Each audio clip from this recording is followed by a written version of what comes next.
Nii, meie järgmine ettekanne tuleb Tiit Tammarult. Tiit on Tartu Ülikooli rahvastiku- ja linnageograafia professor, kelle peamised uurimisteemad on ränne, segregatsioon ja seosed lõimumisega erinevates eluvaldkondades. Lisan ju ka, et Tiit on eelmise või siis viimase inimarengu aruande peatoimetaja ja ka väga aktiivselt lööb kaasa praegu erinevate rände- ja rahvastikupoliitika töörühmades. Niisiis, Tiit, kas tead vastust küsimusele, kuidas me kestame?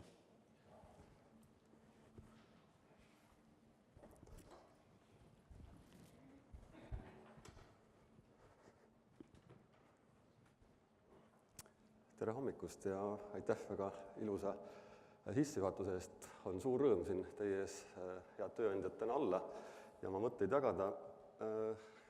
Kui oleks vaid see hõbekuul või mis iganes muu võimalus sellele küsimusele anda hea, täpne ja kiire vastus, küllap me oleks ta leidnud. Aga pigem see olukord, kus me oleme nüüd viimased paar aastat, et me pidevalt arutame, ehk aitab meid sellele küsimusele kuidagi paremini vastata. Ja kindlasti ka see tänane konverents aitab meil vast ehk ühtset ka arusaama tekitada, et kuidas me üldse peaksime sellele küsimusele vastama, sest mis mulle tundub, on siis see, et tegelikult ka meie selline aruteluruum on natukene segregeerunud.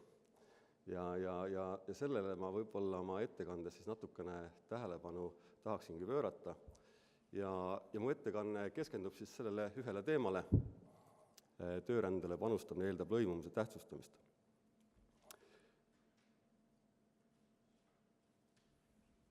Jutt oli eelnevas ettekandes sündimusest ja kahtlemata, kui me räägime rahvastiku püsimisest, siis sündimuse kasv on üks, mille osas on enamik ka ühel meelel, et see on midagi, mida me vajame. Nüüd, kui läheb arutelu edasi teemadega rahvaarvu püsimisest või rahvaarvu kasvamisest või kui teema läheb edasi rändest, siis tegelikult arutelu muutub kohe hoopistükkis keerulisemaks. Ja tegelikult ka mitmed seosed ei ole tingimata ühesed. Nagu härra peaminister rääkis meile, siis kui me vaatame viimase 25 aasta demograafilisi trende, siis kõiki neid me saame pigem kirjeldada mustades toonides. Rahvaarv on kahanenud, väga märkimisväärselt kahanenud, see on üks kiiremaid kahanemisi üldse kogu maailma kontekstis. Meil on olnud väga suur väljaränne ja sündimus muidugi on ka olnud allapoole rahvastiku taastaset. Kuid samal ajal on Eesti läbi teinud väga kiire majanduskasvu. Jõukus on kasvanud väga kiiresti. Eesti elanikud ei ole kunagi varem vist nii hästi elanud kui praegu. Seega tõmmata ühest paralleeli sellele, et majandus ja demograafia peavad ühte sammu käima, vähemalt Eesti enda viimase 25 aasta arengust tuge ei paku. Ja kui korraks tuua veel väga selline suur käär meelega ja rääkida näiteks maksudest, siis sama arvu või suuruse makse maksab inimene, kes teenib 10 000 eurot kuus, kui 20 inimest, kes teenivad 500 eurot kuus. Seega need vastused ei ole nii ühesed, kui me läheme demograafia teemadelt üle majanduse teemadele ja kui me läheme üle tööturu teemadele ja kui me läheme üle rändeteemadele. Ehk natukene ka analüütilises mõttes me peame eristama demograafilisi probleeme ja tööturu probleeme. Kuid, nagu öeldud, Eesti majandus ja demograafia on liikunud eri suundades ja on ilmselge, et pinge on siiski ühiskonnas kasvanud. Ja seda pinget me tajume seda tööturul ja see on kindlasti üks see põhjus, miks ka täna me sellel konverentsil just selle küsimuse oleme esiplaanile tõstnud. Tööandjad ilmselgelt, kui küsida nende käest, mis on täna, praegu ja hetkel suurimad probleemid, toovad välja tööturu ja tööjõu teema. Ja sealt me jõuame loomulikult siis kohe selle teemani, milleks on tööränne. Ja nagu Toomas ütles, ma olen üsna palju viimase paari aasta jooksul nüüd seoses sellega, et ma inimarengu aruannet toimetasin, ühiskondlikes aruteludes osalenud ja ma näen, et tõepoolest see aruteluruum on meil natukene segregeerunud. Ja kui me räägime töörändest, siis sellel töörände mündil on kaks erinevat poolt. On üks pool, millest räägivad ettevõtjad, kes tunnetavad seda, et tööealiste arv kahaneb, eriti teravalt seetõttu, et tööturule on jõudmas 90 aastate väiksed sünnipõlvkonnad. Jutt käib töökätest, töökäte puudustest, aga mitte ainult. Kui me aga vaatame ühiskonnas laiemalt toimuvaid arutelusid, siis pigem on teemad seotud rahvusega, rahvuse püsimisega, keele, kultuuri püsimisega ja lõimumise temaatikaga laiemalt. Ja ilmselgelt see diskussioon asetub omakorda meie oma arengu ja ajaloo konteksti, kus meile nõukogude ajal on juba saabunud väga palju mujalt inimesi, kelle lõimumisega ei ole ka meil kõik sugugi hästi, ehk et see tänane sisserände temaatika asetub paratamatult sellesse olukorda, kus me oma arengus täna Eestis oleme. Ja võib öelda, et ränne, ma sageli toon sellise näite, et ränne on olnud Eesti arengus nagu kiiking, et Eesti on väike riik ja väikest riiki mõjutab ka ränne rohkem. Ja kui me vaatame viimase 200 aasta Eesti arengut, siis ränne on olnud väga suure mõjuga. Kui Eestist inimesi lahkub, siis lahkub nii, et kohe on lahkutud. Alates sellest, kui algas demograafiline üleminek 19. sajandil 20% Eesti elanikest lahkus, või pärast Euroopa Liiduga ühinemist aastal 2004. Ja sama on teistpidi, et kui saabutakse, siis saabutakse nii, et on kohe saavutud. Ja eks ta ole ka nii, et ka väikeriigil on rände mõju suurem, et Hiinat kunagi ei hakka ränne, olgu see siis Hiinast välja või sisse, väga suurel määral mõjutama, aga mida väiksem on riik, seda suuremaks ka sellised rändega seotud välismõjud muutuvad. Ja nii on arusaadav, et ühiskonnas on pigem skeptiline või ettevaatlik suhtumine töörändega seotud teemadesse. Ehk et kui ma seda arutelu vaatan, siis mulle kohati tundub sellise metafoorina, et üks osapool kipub rääkima rohkem nagu aiast, töökätest, maksudest, innovatsioonist, meil on vaja majandust edasi viia, ja teine osa aiaaugust, kus kesksel kohal on pigem lõimumine, keel, kultuur ja sedalaadi teemad. Ja ma arvan, et see oluline väljakutse edaseks ongi see, et suudaksime kõigepealt selle segregatsiooni oma aruteluruumis ületada ja püüda rääkida ühtedel teemadel, mis tähendab muuhulgas seda, et kui me räägime töörändest, me ei saa lõimumise temaatikast mööda minna. Jah, metatasandil me saame sellest aru, et lõimumine on tähtis, aga kui tuua lihtsalt üks väikene näide, meil on Siseministeeriumis töörühm, mis käsitleb rändeteemasid ja näiteks töörühmas oli üks ettepanek, et ettevõtjad, kes välistööjõudu toovad, võiksid oma seast määrata kontaktisiku, kellele lihtsalt Kultuuriministeerium saaks edastada lõimumisega seotud materjale. Ja juba see väike asi tekitas ettevõtjate seas vastuseisu. Seega metatasandil me saame sellest aru, aga nii kui asi läheb natukene konkreetsemaks, siis tegelikult see aruteluruum muutub. Ja see on ka samuti arusaadav muidugi, et loomulikult ettevõtjatel on palju kohustusi. Aga nii kaua, kui me neid teemasid kokku ei pane, nii kaua ei ole meil lihtne ka selle töörände teemal edasi minna. Ja võib-olla veel sellest, miks need ütleme siis mured, professor Taagepera rääkis, et me võiksime vähem rääkida muredest ja rohkem rõõmudest, aga miks need mured ka selle lõimumisega tekivad, kui me vaatame siis teaduskirjandust ja mille ümber jutt käib ja illustreerime seda korra Eesti näitega, siis võib-olla saab see asi natukene selgemaks. Ja ma näitan teile mõningaid jooniseid nüüd teile, te ei pea igat detaili nendel joonistel vaatama, tähtis on see visuaalne üldpilt, mida te nendelt joonistelt näete. Ja need joonised põhinevad rahvaloenduse andmetele. sest kahjuks ainult rahvaloenduse andmetel me saame piisavalt detailse ja usaldusväärse pildi sellest, mis on toimumas ühiskonnas. Ja ma keskendun hetkel ainult Tallinnale sellepärast, et Tallinn on üks homogeenne tööturg, eluasemeturg, üks toimiv üksus. Et kui me juba läheme Eesti peale tervikuna, siis eks ole, meil on Tallinn ja Ida-Virumaa ja Lõuna-Eesti ja need protsessid hakkavad üksteist nagu vastandama ja see üldpildi selgus kaob ära. Seega vaatame kõigepealt Tallinna elanikke, nende ametialast jaotust ja kõigepealt 89. aasta rahvaloenduse pilti. Ülemisel joonisel on siis eestlased ja alumisel joonisel on venekeelsed. Sinisega olevad tulbad tähistavad meil sinikraalise ametikohti ja kaks ülemist pruuntooni siis valgekraalised ametikohti.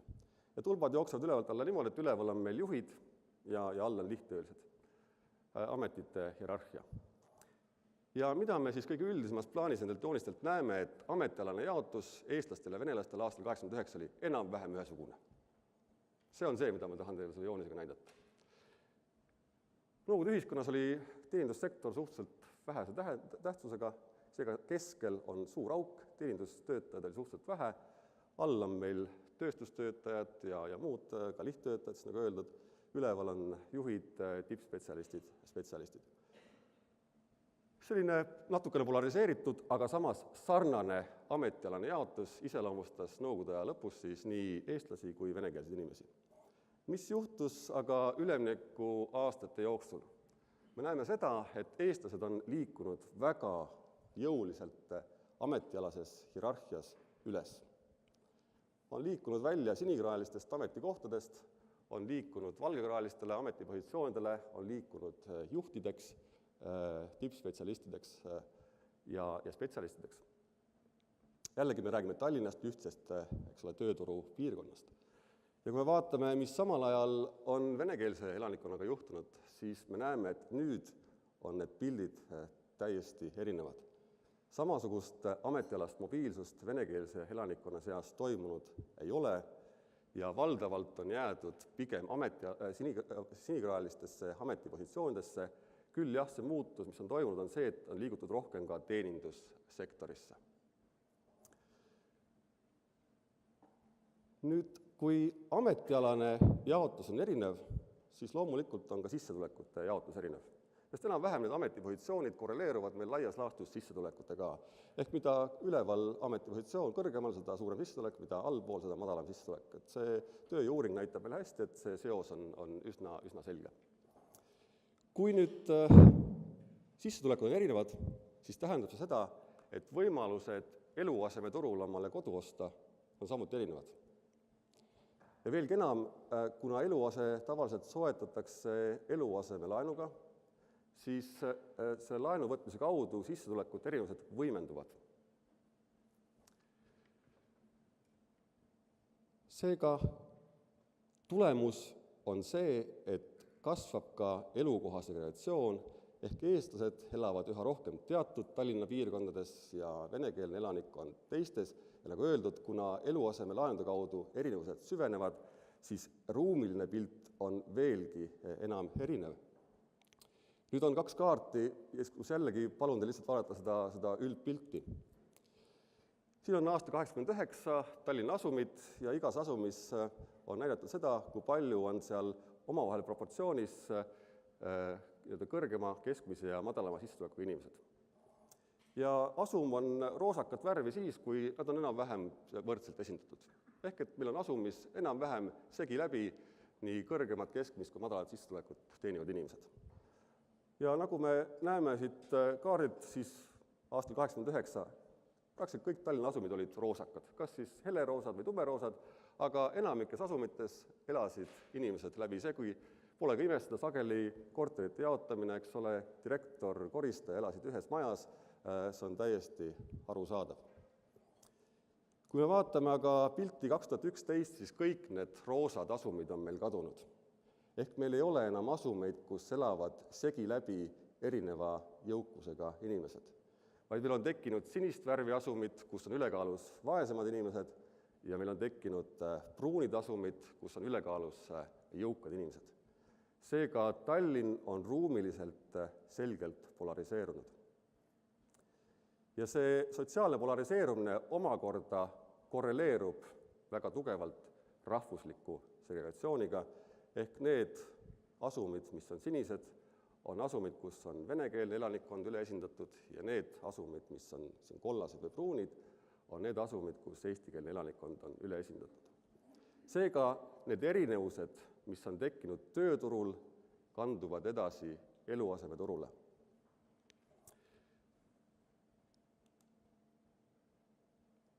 Veelgi enam, need erinevused, mis on eluasemeturul, kanduvad laste kaudu kooli, sest koolid on meil piirkonnapõhised. Iga laps üldiselt, kui Tallinna kesklinna liitkoolid välja jätta, lähevad oma elukoha järgsesse lasteaeda, oma elukoha järgsesse kooli. Seega töölt kanduvad edasi erinevused kodudesse, elukohtadest kooli ja kooli kaudu loomulikult tagasi tööturule, ja nii tekib nähtus, mida me oleme hakanud nimetama segregatsiooni nõiaringiks ja mida me ka inimarengu aruandes siis käsitlesime. Ja see kõik on põhjus, miks me oleme mõnevõrra ettevaatlikud sisserände osas ja eriti selles osas, mis puudutab just nimelt madalamate ametipositsioonidega inimeste sisserännet, sest tulemuseks kipuvad olema getod, nagu me näeme ka Lääne-Euroopa linnades. Ja veelgi enam, kui me räägime koolist Eestis, siis meil kool jaguneb eesti- ja venekeelseks. Uussisserändajad on sageli ka vene emakeelega, ehk et sealt tekib omakorda veel võimenduse efekt. Ja nii me kasutame seda paralleelühiskondade mõistet ka inimarengu aruandes, mis Eestis on selgelt keelepõhine, eesti ja vene keelepõhine. Seega, kui me võtame kuidagi kokku selle olukorra, kus me praegu oleme, siis on ilmselge see, et me enam Eestist ei saa rääkida kui väljarände riigist. Rändesaldo on olnud viimased 2 aastat positiivne ja tegelikult kõik suundumused, mis ühiskonnas on, ükskõik kas me vaatame tööturgu, ülikoole ja nii edasi, viitavad üsna selgelt sellele, et Eestist on saamas ja saab üha enam sisserände riik. Ja järelikult me peame ka oma mõtlemist, oma poliitikaid, kogu oma ühiskonnakorraldust hakkama sellest muutuvast reaalsusest lähtuvalt ümber korraldama. Kuna Eestist on saamas sisserände riik, siis me peame hakkama mõtlema läbi, mis on see raamistik, mille raames see sisseränne toimub. Muidugi on väga naiivne arvata, et me suudame poliitikatega inimesi nagu malenuppe ühest kohast teise liikuma mõjutada. Nii lihtne see ei ole, aga poliitikatega ikkagi mingil määral on võimalik nii rännet kui rändega seonduvat reguleerida. Ja nagu öeldud, meil on lõimumisega seotud probleemid, nad on kaasa tulnud meile nõukogude ajast ja see teeb meid ettevaatlikuks ka tulevase sisserände osas. Ehk teistpidi, mida paremini me suudame lõimumise valdkonnas olevaid probleeme lahendada, seda enam avatuks kindlasti muutuvad inimesed ka sisserände osas ja vastupidi. Ja me peame neid 2 teemat koos vaatama. Me tõime inimarengu aruandes välja sellise mõiste nagu punktisüsteem, aga selle põhiline sisu oli see, et rändepoliitika peab muutuma selekteerivamaks. Ja me näeme seda, et mida kõrgema sissetulekuga on inimesed, seda valutumalt toimub üldjuhul nende lõimumine, sest nende valikud on piisavalt suured ühiskonnas. Ja mida madalama palgaga on saabujad, seda suuremaks kujunevad ka lõimumise probleemid. Ja just seal me peame olema eriti ettevaatlikud ja läbi kaaluma, kes on ikkagi need inimesed, kes meil Eestisse vähemalt püsivalt elama tulevad. Alati on teine variant veel ka ajutine ränne, püsirände kõrval, aga just siis, kui me räägime püsirändest. Ehk kokkuvõttes veel kord, kui me tahame töörändest rääkida, siis on väga oluline, et ka tööandjad hakkaksid lõimumise teemadel kaasa rääkima ja haridus, nagu öeldud, see koolisüsteem, eesti keelepõhine jaotunud koolisüsteem on probleem, ta hoiab seda segregatsiooni nõiaringi meil ringlemas ja teine suur temaatika on eluase, et meil ei tekiks ikkagi sellist suurt jaotumist mille suunas Tallinn, nagu me nägime, on juba väga selgelt liikunud. Suur tänu!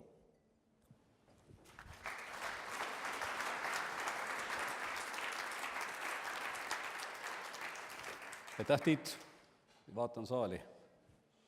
Kas meil on küsimusi? Mina küsiks küll sel juhul ühe küsimuse ära ja siis me liigume edasi, et tõepoolest sa viitasid ka, et tööandjad peavad enam mõistma siis lõimumise tähtsust ja kaasa aitama, ja tegelikult meie lõimumise põhiküsimus ei ole täna mitte uus tööränne, vaid see on tegelikult, ütleme, see osa Eestimaa elanikkonnast, kes on siin juba kaua olnud ja kelle lõimimisega me pole hakkama saanud tegelikult. Et mida tööandjad siis praktiliselt teha saaksid? Kõigepealt tõepoolest, ma arvan, kõige esimene asi on ikkagi see, et sellest üldretoorilisest arusaamisest, et lõimumine on tähtis ka nende meetmetega kaasa tulla, et nagu öeldud, kas või see asi, et meil on lõimumise kontaktisik ettevõttes. Ma saan aru, see annab jälle ühe lisakoormuse ja ettevõtjad niigi juba ägavad igasuguste koormuste all, aga kui me leiame, et võõrtööjõud on meile vajalik ja me tahame selle suunas liikuda, siis me peame ka mingite tasakaalustavate teemadega paratamatult ka igapäevaelus olema nõus tegelema, et see on esimene asi. Teine asi on see, et ettevõtjad võiks tulla ka kaasa nendes diskussioonides, mis on tähtsad, et näiteks riik saab, kui me räägime töökohtadest, elukohtadest ja haridusest, siiski kõige enam sekkuda just nimelt hariduse valdkonnas. Ja me näeme, et ühiskonnas tegelikult on olemas see valmidus üle minna sellele, et meil on üks koolisüsteem, et see ei ole keelepõhjal eristatud, et võib-olla ka ettevõtjad saaksid aidata seda sõnumit kaasa viia, sest ikkagi veel kord, see uus sisseränne asetub vana olemasoleva sisserände konteksti, sest uus sisserändajad, ma neid kaarte ei toonud, Tallinnas asuvad peamiselt, kes tulevad ida poolt elama Lasnamäele. Lähevad venekeelsesse kooli nende lapsed, ehk nad taastoodavad. Et kui me suudame ka koos ikkagi seda segregatsioonimehhanismi natukene lõhkuda, ja siin ei ole küsimus ainult keelest, vaid see on ka suhtlusest. Et kui lapsed õpivad koolis koos, siis nad suhtlemise käigus tuleb keeleõppe nagu mööda minnes, et sa ei pea nagu siis hirmus panustama mingitesse keelekursustesse. Suheldes tuleb see, aga tulevad ka väärtushinnangud, tulevad sõbrad, eks ole, ühisem arusaam maailmast, et kõik see on nagu oluline. Et aidata ikkagi natuke võib-olla seda mõtet edasi viia, et meil on koolisüsteemi vaja selgelt muuta. Nii, suur tänu meie poolt siis ka väike kingitus kaasa. Eelmisel või üle-eelmisel nädalal Tiidu ja Raul Eametsa sulast ilmus ka minu arvates väga hea lugu Eesti rahvastikupoliitika, rändepoliitika teemadel Postimehes. Et kes ei ole lugenud, siis võtke ja lugege. See oli minust üks tasakaalustatumaid lugusid, mis on viimase võib-olla poole aasta jooksul ilmunud, kui on võib-olla ühiskond üsna polariseerunud neil teemadel. Aitäh!